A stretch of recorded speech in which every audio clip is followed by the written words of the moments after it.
The day that she went in to her doctor's appointment and he gave her the diagnosis, the doctor called me and said, Marion's coming over to your house. He knew what the prognosis was. He knew that if you couldn't have a new liver, if you couldn't take the cancerous part of your liver away, and you kept doing these treatments, eventually your liver was going to fail. Her sister was diagnosed with lung cancer. By the time she was diagnosed, she was terminal. And I think watching her sister die that way made it very clear to her what she didn't want for herself and for us, for her kids, in her own dying. My own father, who was terminally ill with kidney cancer, was terrified and afraid of getting hooked on any kind of medication. For your time, for your time, for a moment you were mine. I drove up to my mother's house one day and there was a car in front of my mother's house and it had a bumper sticker that said something about Jack Kevorkian. It said, had enough, call Jack. I think Kevorkian was sort of a societal phenomenon. Twice now, Dr. Jack Kevorkian used his more widespread public. One poll taken about 1994 showed that with the single exception of the President of the United States, more people knew who Jack Kevorkian was than any other figure, living or dead. Amazing.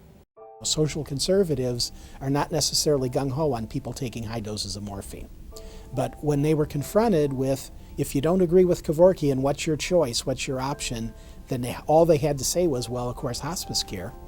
It was at St. Joseph's Hospice that Cicely Saunders began referring cancer patients. And she remarked how much more comfortable they were there.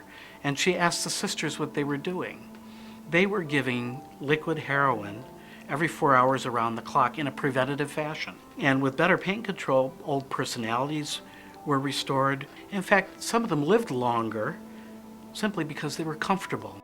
She started mentioning Oregon's Death with Dignity law. The law allows a terminally ill, mentally competent adult resident of the state to ask his or her doctor, may I have medication that I could take at a time of my own choosing if my suffering becomes unbearable? And the law allows the physician to comply with that request. Our obligation is to alleviate suffering. That is a human duty. Assisted suicide, if it came to be widely accepted, can become too often a way of basically eliminating the problem. We call the procedure aid in dying. Our opponents call it suicide. She wrote a long letter explaining why she was going to go to Jack Kevorkian and what her criteria were and what her reasons were, and that she still loved us and please don't take it personally. And so the rest of the people in the room had to go around and nod their head and say, yes, we understand that's what she wants. And then it came to me. Carol. And I choked. I just couldn't do it. There was something I felt like I could do over again, or some advice as a son and as a physician that I could have given my father again, is that don't hurt if you don't have to. I think in the end we provided all the things he wanted, and I think we made all the right choices. And I feel extraordinarily lucky that I could walk away from this experience thinking we did okay. It's what she wanted.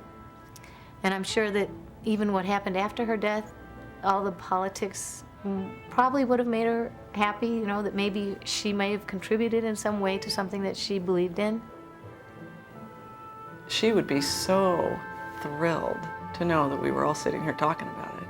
She would be thrilled that her actions and her decisions are causing debate across the country.